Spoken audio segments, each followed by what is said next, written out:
काय घडलं किंवा लवजिहादची काही घटना आली तर हे बाहेर येतात, पण ह्या मॅटरमध्ये ते काहीच बोलले नाही. संग्राम जगताप राणे बोललेले मी नाही बघितले, परंतु पडळकर बोललेले पाहिले मी. किंवा पुरोगामी म्हणून घेणारे नेते जर तिथं जाऊन रक्ताने आंघोळ करून घेत असतील त्या भोंदूबाबाकडून तर बघा म्हटले. म्हणजे गोपीचंद पडळकर त्यामध्ये बोललेले आहेत आणि भोंदूबाबावर कारवाई झाली पाहिजे. ते मला बोलून चालून तो भोंदूबाबाचे, परंतु बाकी नेते बोलले नाहीत. बोललं पाहिजे, सगळ्यांनीच बोललं पाहिजे. असे राज्यामध्ये अनेक भोंदू महाराज आहेत, भोंदूबाबा आहेत. त्यांच्या माध्यमातून गोरगरिबांना लुबाडण्याचं काम होतं आहे, महिलांचं शोषण होतं आहे, अनेक लोकांचं शोषण करण्याचं काम भोंदू महाराजांच्या माध्यमातून होतं आहे. त्याची सगळी सखोल चौकशी झाली पाहिजे, त्याच्यावर कारवाया झाल्या पाहिजेत. छगन भुजबळांचा विषय असा आहे की छगन भुजबळांचं हार्टचं ऑपरेशन झालं आहे. ते ज्येष्ठ नेते, ते आजपर्यंत आयुष्यभर ओबीसीसाठीच बोलत आलेत आणि ते बोलतील बी, परंतु त्यांच्या आपण तब्येतीचा विचार केला पाहिजे. बाकी मंत्र्यांनी बोललं पाहिजे ना.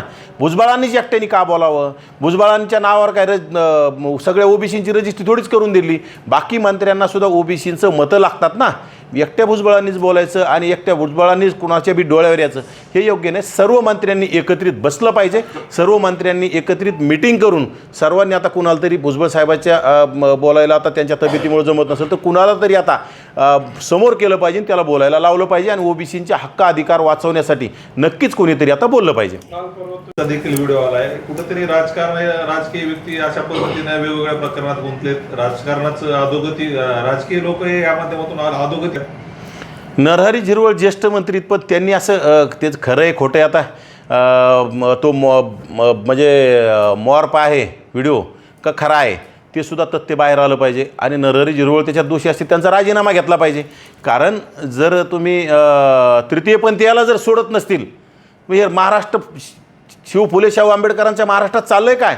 आणि हेच लोक सत्तेत असतील आणि जर तुम्ही महिला शोषण करायला तुम्हाला महिला पुराणात तुम्ही आता तृतीयपंथीला सुद्धा सोडिनात, असं जर होत असेल तर अशा लोकांवर यांची राजीनामे घेऊन यांच्यावर कठोर कारवाई केली पाहिजे. यांना जेलचा रस्ता तात्काळ दाखवण्याची गरज आहे. कुठंतरी राजकारणासाठी हे सगळ्या चळवळी पुढे होत्या. हे बघा, ज्येष्ठ नेते छगनरावजी भुजबळ साहेब असतील, नामदार पंकजाताई असतील, आता ओबीसीचे ते दोघंच नाहीत, त्यामध्ये ओबीसी उपसमितीचे अध्यक्ष चंद्रशेखर बावनकुळे आहेत, त्यामध्ये दत्तामामा बारणेसुद्धा मंत्री आहेत, संजय राठोड मंत्री आहेत, इंद्रनील नाईकसुद्धा मंत्री आहेत. ओबीसीमधले म्हणजे डझनभर मंत्री असतील, परंतु भुजबळ साहेबांनी आणि पंकजाताईंनीच बोलावं असं कुठाही विषय नसतो. प्रत्येक मंत्र्याने आपण ज्या जातीत जन्म घेतला आहे, त्या ज्या समूहामध्ये आपण जन्म घेतला त्यासाठी बोललं पाहिजे. ज्याप्रमाणे राधाकृष्ण विखे पाटील मराठा उपसमितीचे अध्यक्ष आहेत, ते तळमळीनं जसं मराठा समाजासाठी तळमळीनं काम करताय. आता जरांगी त्यांच्यावर खोटेनाटी विनाकारण लोकांना फसवण्यासाठी आरोप करत असेल, परंतु त्यांच्या माध्यमातून जे कुणबी प्रमाणपत्र वाटप सुरू आहेत, त्यांच्या त्या बैठका सुरू आहेत, परंतु आमच्या ओबीसी उपसमितीचे अध्यक्ष आम्हाला तोंड दाखवायला तयार नाहीत. एकतर आम्ही भेट घ्यायची म्हणलं तरी ते आम्हाला भेटणार नाहीत, कारण की त्यांना वाटतं की हे तेच प्रश्न मांडणार आहेत. कारण की हे कुठंतरी ओबीसींचे काही मंत्री आहेत. आता भुजबळ साहेबांची तब्येतीचा प्रॉब्लेम आहे, त्यांना किती दिवस बोलायला होता, पण दुसऱ्याने कोणीतरी बोललं पाहिजे ना.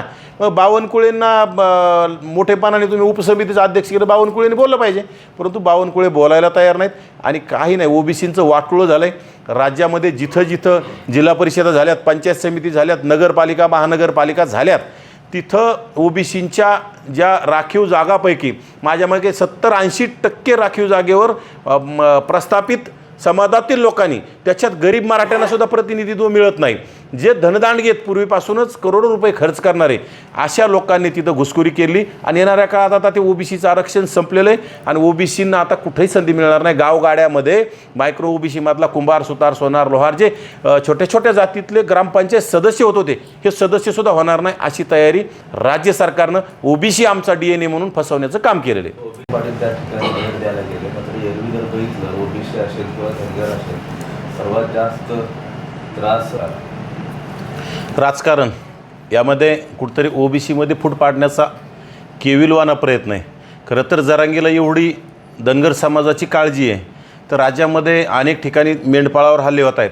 विशेषतः जरांगीच्या मातुरी गावामध्ये धनगर बांधवावर, धनगर मेंढपाळावर हल्ले झाले, त्यामध्ये जरांगे नावाचेच लोक होते मारहाण करणारे. मग जरांगीने त्या लोकांना का सूचना दिल्या नाही किंवा आपण इथून पुढं धनगर समाजाला त्रास देऊ नका, मेंढपाळांना त्रास देऊ नका.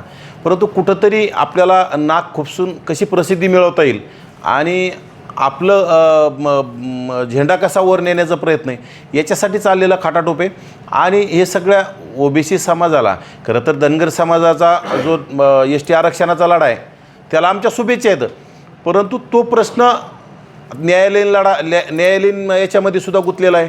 आता राज्य सरकार सगळ्यांना झुलवत ठेवण्याचं काम करतं आहे, आंदोलन करायला लावतं आहे, परंतु आता ते आरक्षण मिळेल तो नंतरचा भाग आहे. नाही मिळेल परंतु आज धनगर समाज ओबीसी म्हणून आहे आणि ओबीसीमध्ये त्यांना आज त्यांच्या स्थानिक स्वराज्य संस्थेतल्या जागा कोणी खाल्ल्या, मग त्यावेळी जरांगे का बोलत नाही? त्यावेळी मग का सांगितलं नाही जरांगेने किंवा धनगर आमचा लहान भाऊ आहे, मग लहान भावाला स्थानिक स्वराज्य संस्थेमध्ये जाऊ द्या, आमच्या बोगस कुणबी नोंदीमार्फत प्रमाणपत्र काढलेल्या लोकांना थांबवा आणि धनगरांना तिथं जाऊ द्या. म्हणजे उगं फक्त कोरडा पुळका दाखवायचा, आपली पोळी भाजण्याची आणि समाजामध्ये कुठंतरी दुफळी निर्माण करून गटतट करण्याचा प्रयत्न आहे, बाकी काही नाही.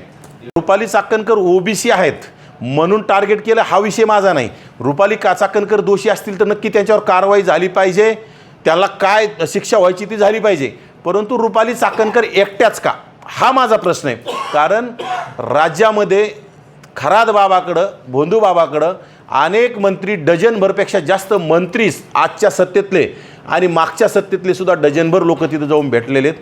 काही लोकांनी तर रक्ताने आंघोळ केल्यात, काही लोकांनी त्यांचं धोंदूबाबाचं मूत्रप्राशन केलेलं आहे.